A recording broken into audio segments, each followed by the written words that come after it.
Hey everybody, it's Paul here at Gillette Castle State Park, and today we are going for a train trail walk. Now, was there a train? Was there a trail? Yes.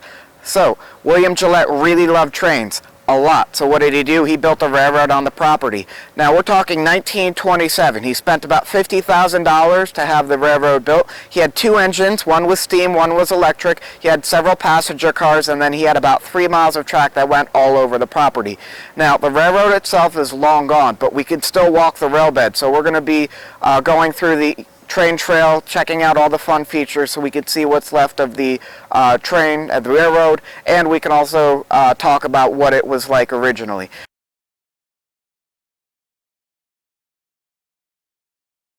Now, this is the ideal first stop. This is Grand Central Station, so this is a perfect place for us to start off. Now, this is where the train rides would start. This was the terminus for the railroad. So the interior of this building would have had two sets of train tracks, and then the terminus would have been at the other end of this building. And then the train would have pulled out of here and gone along this way. Now you can actually see right next to me we have this post here.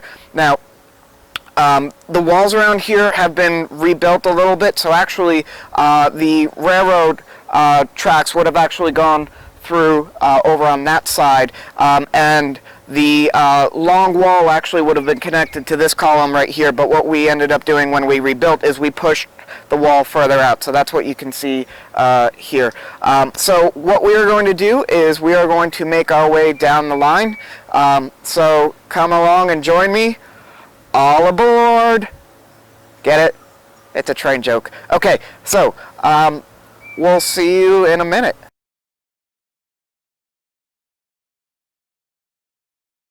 And we've made it to our next stop on the train trail. So you look and you can see this beautiful archway right behind me.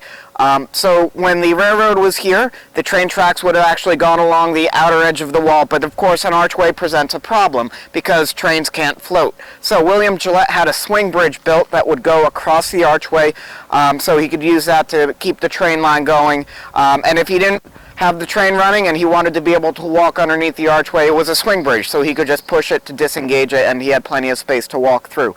Now the bridge itself is gone, but there's still one very teeny tiny piece that's left of that bridge. So if you look very closely, you can see that we have this metal bolt sticking out of the ground. So this was a pin for that swing bridge.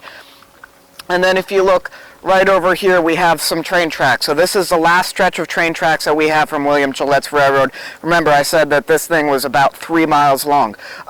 So you can see just by the size of this, we're not talking about a train that was like a passenger train would have brought you to another town or another city. This is more like a roller coaster ride. So the actual classification would be quarter scale narrow gauge. And when you look at photos, you can see William Gillette standing by his train. And just give you an idea as far as some scale there, William Gillette was 6'3", so the train was actually smaller than he was.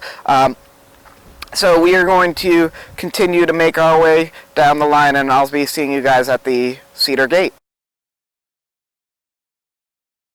So we've made it to the third stop on the train trail walk. So before I get to the lovely Cedar Gate behind me, we have to talk about some logistics here. So if you're going to have a train, you're going to need a place to keep it. So William Gillette actually had an engine house, so that's where he kept his engines, as the name suggests. Now, if you take a look, you can see where the concessions building is. Now, originally that would have been an area where there was a barn, but right in front of it, there would have been this smaller but wider engine house where William Gillette could pull his trains into there, and then when he needed them, he would back them right out of the engine house all the way into Grand Central Station, and then he could start the ride from there. And then we have this beautiful Cedar Gate. Now this area over here is actually where there would have been a train platform. So what could happen is William Gillette would pull out of Grand Central Station, he'd go all over the property, and then on his way back, he would be able to stop at the platform that was right here. He could let off his friends and his family members, and then he could proceed to pull straight through to where the engine house was so he could keep his engines there for the night. So we're going to be making our way along the Park Road, and we are going to be walking the actual rail bed. How exciting!